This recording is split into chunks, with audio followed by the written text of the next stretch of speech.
It's my pleasure to introduce to you Ron McClain. Ron is the president of Kinder Morgan's pipeline on the liquid side, but more importantly and more germane to our subject, he was the chair of our committee, very soft, soft-spoken, gentle, mild-mannered, and all of that, just testing the crowd.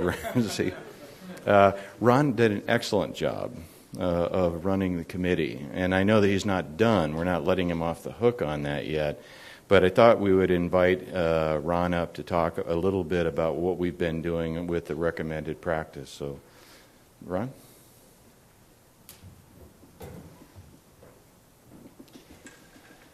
Thanks, Jeff. I have to say it's been a privilege, and thanks for the kindness in my style. I'll talk a little bit about how the committee came to work together as we go through this, but, we've had moments that were pretty tense, arguments, but above all of that, we came back together, what's the right answer here? So bear with me. I'm going to go through this as quickly as I can. Okay, what am I doing wrong?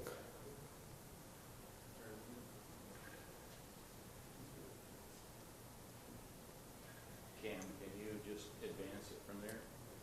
Yeah, I see him moving it on my computer. I'm going to get it up to there. Okay.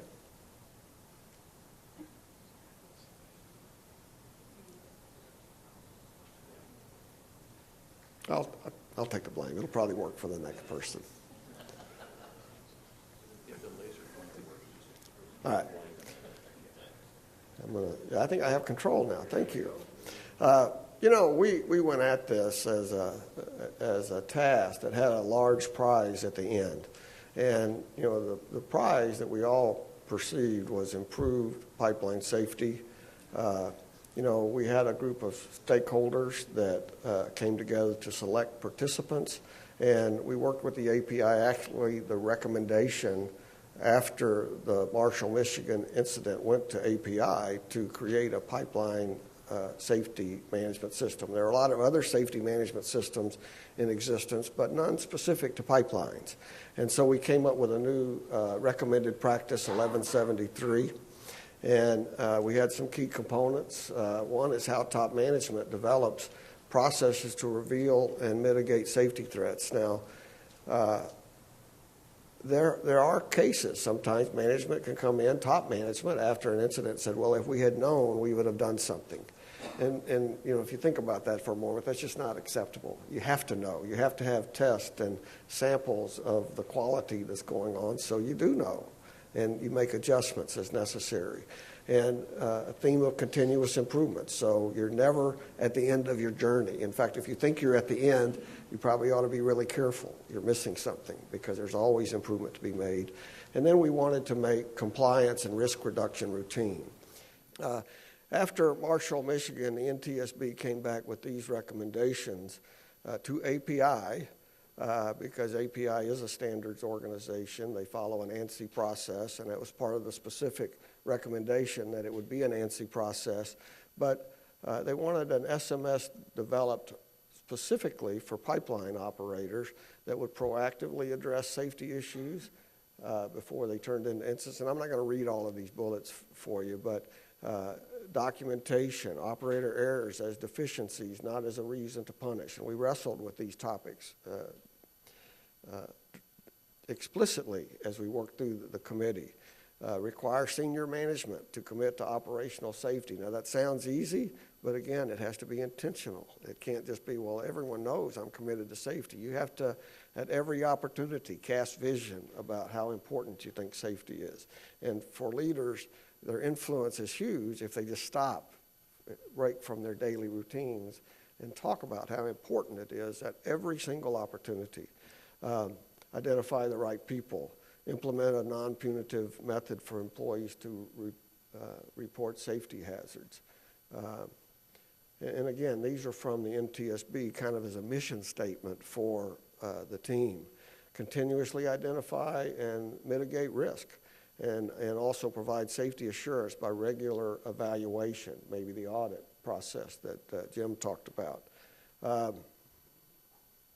The team, I could just put this slide up here, but I'm actually going to go through each person just briefly. And if you're here, I'd like you to stand. You don't have to stay standing, but these people have put in a tremendous amount of time in the last year or 18 months. And I'm going to say 2 to 3 days a month for formal meetings and travel, along with homework they had to perform outside of class, we'll say, or outside of our meeting times. And everyone always came well prepared to the meetings. It wasn't like a lot of volunteer processes where people show up to see what you've done. They came to tell what they had done, outside the meetings. So I chaired the committee. It was really a privilege, and I'll talk a little bit about that in a minute. Mark Harris with PPIC, he's our content editor. Where's Mark? Oh, I'm at the table here. And I could say that every member was invaluable, but I'm not. Mark certainly was. He took all the collage of comments and translated them into words that we then could take a shot at editing again. But when you have 20 people in a room, they're all trying to write, it turns into a disaster. So Mark resolved a lot of that. Scott Collier with Buckeye Partners. Scott was, in fact, everyone was very active in thinking about how it affects industry. And these are kind of grouped by industry. I mean, we had industry, we had regulators, we had inspectors, we had the public represented, heavy recommendation. Tom Jensen with Explorer Pipeline, he's their VP of Operations. He's not here today, I don't think.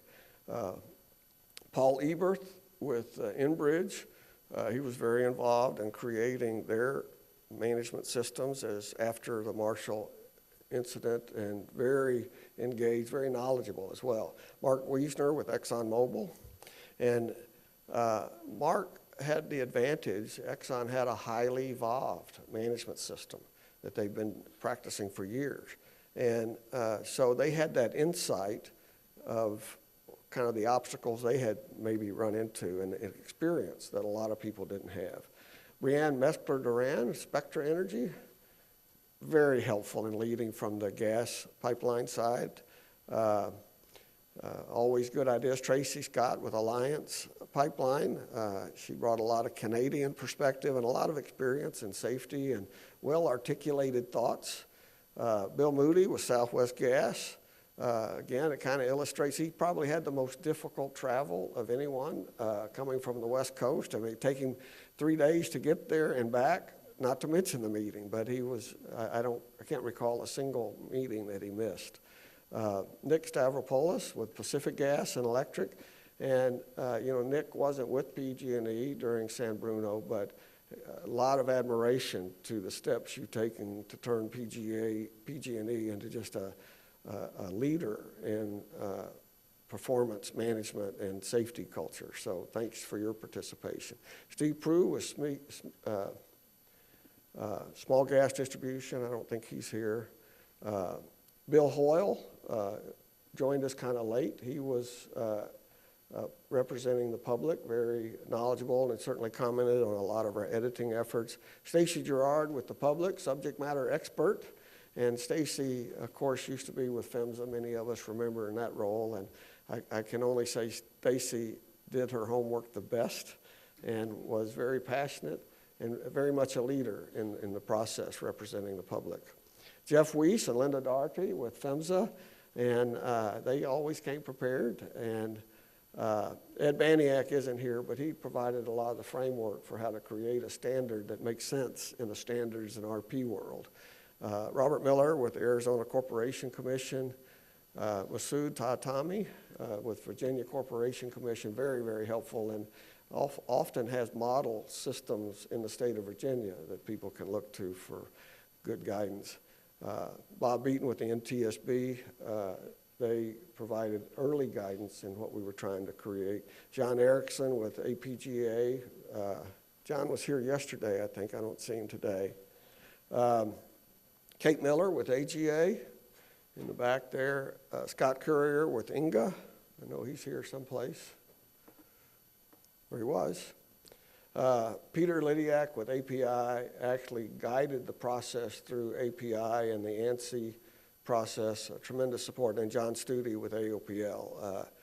So you can see from this mix, it's quite a group of people and different viewpoints.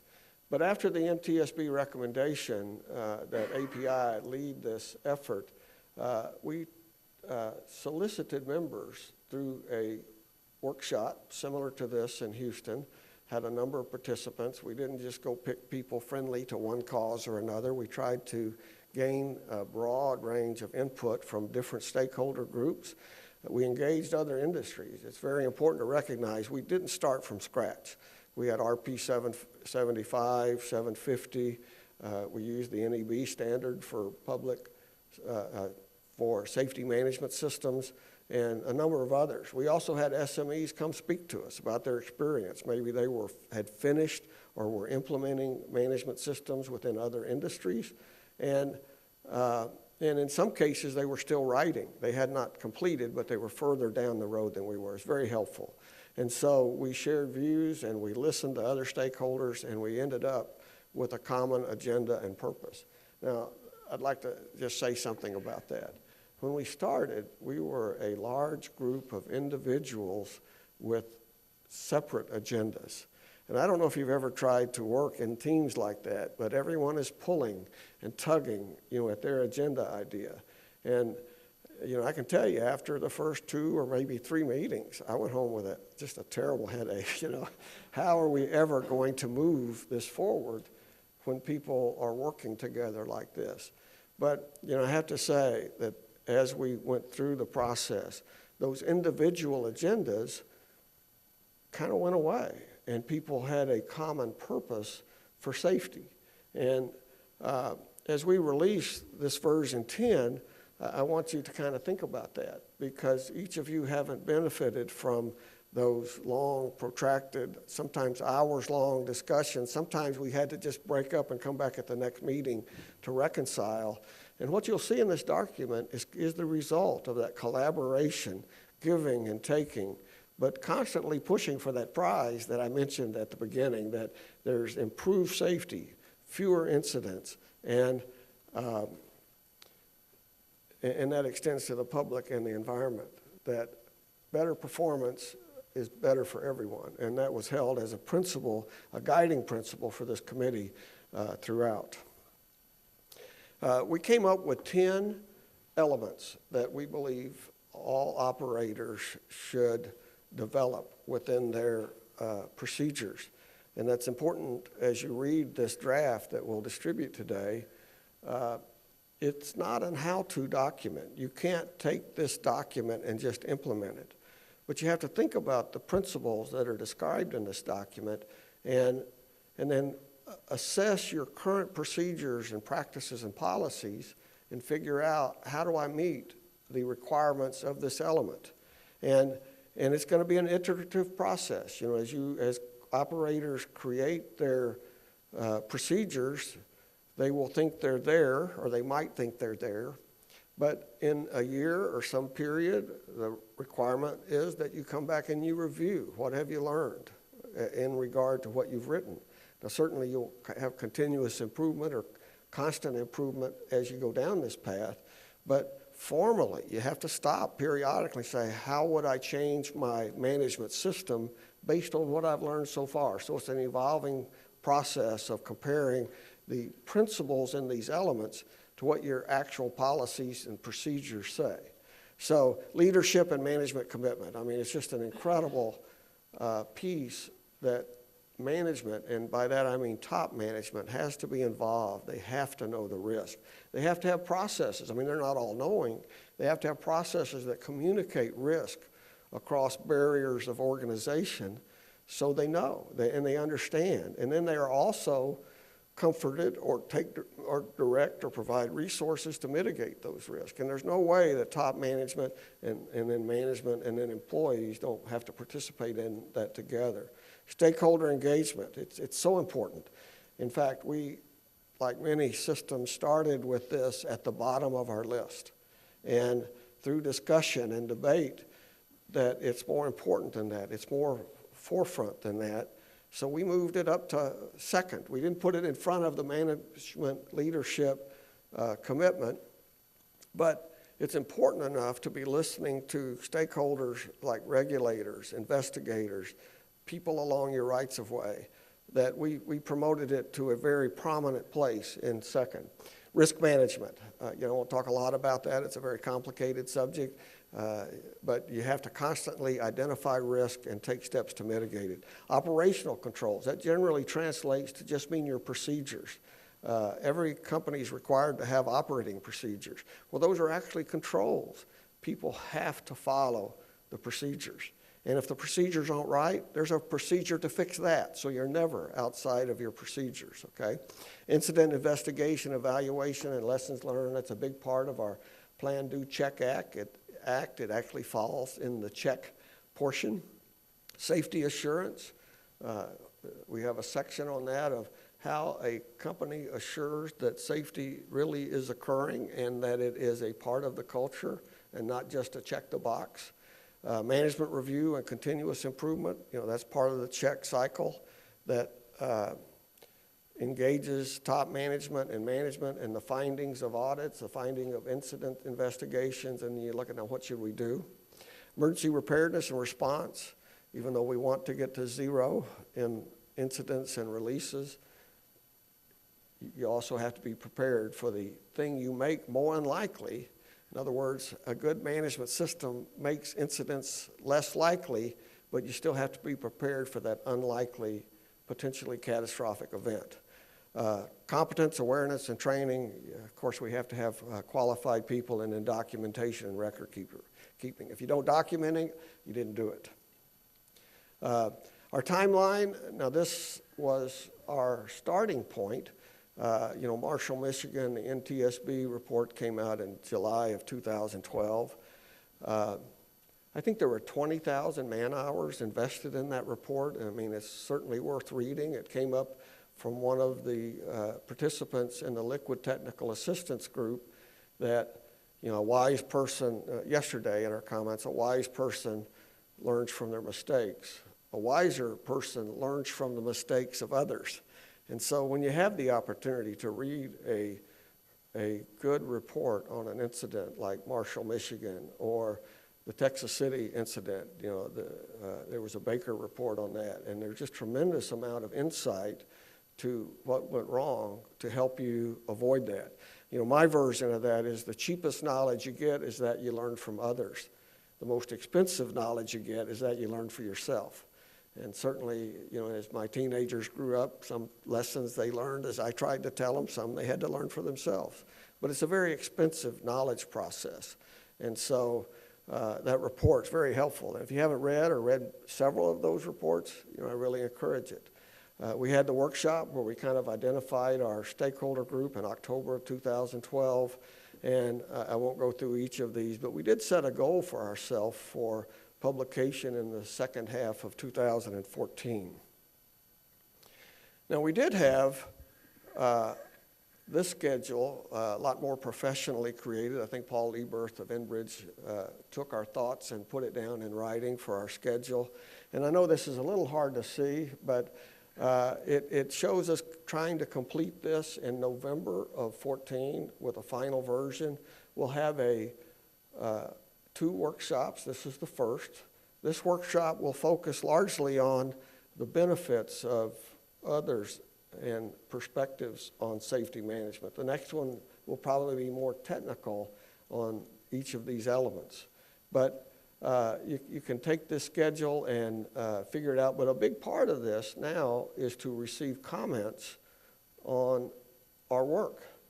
And I hope people will be very thoughtful as they submit comments and try to think about it as an overall process. Unfortunately, you haven't heard the hours of discussion that went into getting this to a relatively abstract document, but you can then take this document and make it work within specific procedures that an operator has. But we are looking forward to comments, and we'll have a slide up later and some instructions.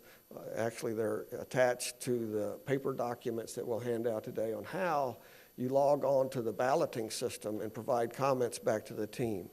And we will, in fact, it's required by the balloting, by the ANSI process, that we consider every comment that's posted, and we will do that. Now, that doesn't mean the team will accept every comment or make change for every comment, but we will consider every comment. Now, I'm hopeful we don't get more than a few hundred comments. If we get several thousand, it's going to be very difficult to stay on our November date. I hope people will put comments in, but thoughtful, and where we can be helped, we're very open to receiving that comment, and we will make additional revisions, but kind of read through the entire document and see if your concern is really addressed or if it's just a little thing or not.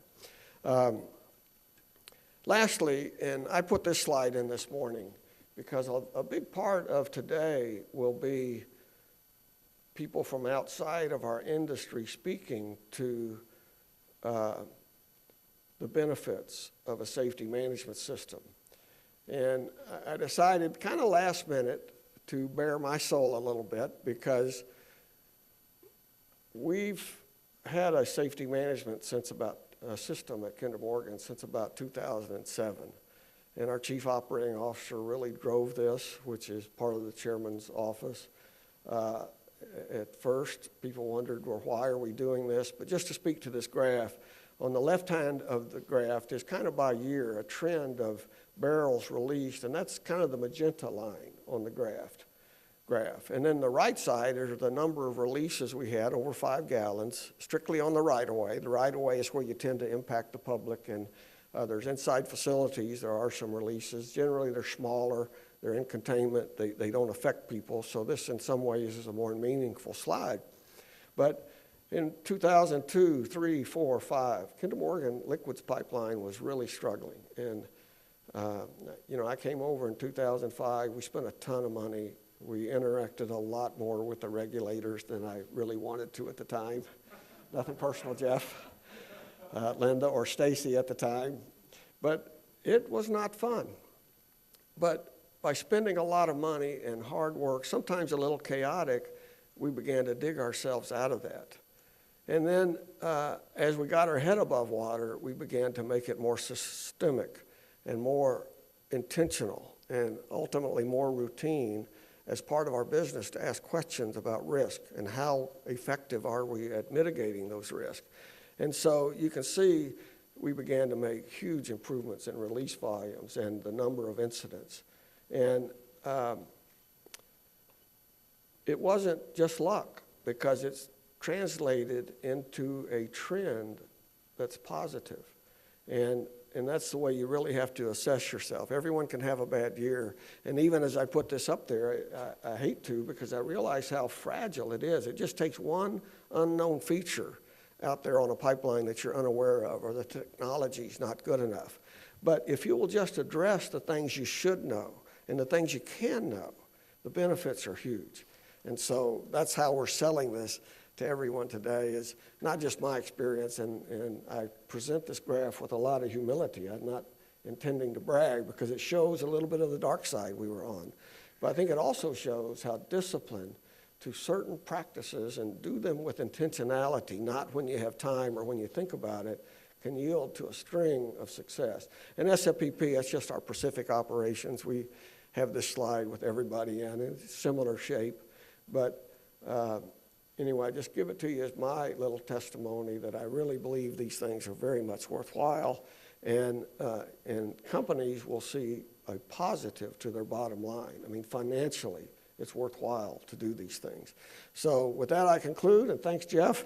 And if you get a chance, express your appreciation or share comments directly with these team members who are here today. They work tirelessly, and we did get from that 20 some odd individual agendas to a common purpose, and I couldn't be prouder of that. So thanks, Jeff.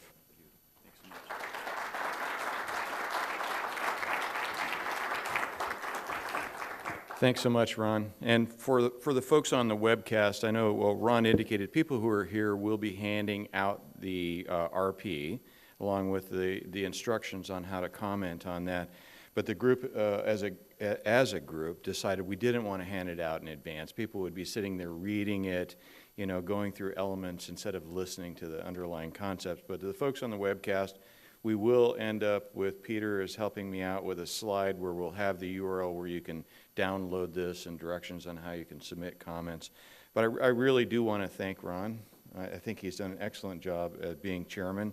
We'd like to think that we provided a lot of help to him around 2005 and 2006, and hopefully it became really positive motivation, But I think we worked well as a team, honestly. The regulators alike. Masood has been one of the strongest champions for safety culture, and you'll see safety culture coming out in our document. It's a little different than some of the other standards, and is that not the wildest section that we've had it in the back, we had it in the front, we broke it up, we spread it around, we put it back together. It's quite interesting, but I think you heard Jim Watson talk about that, and I think really even in Ron's comments about, it's not just about safety management systems. Those might enable development of a culture, but they aren't going to work without the right kind of culture there. So I look forward to a lot of those comments.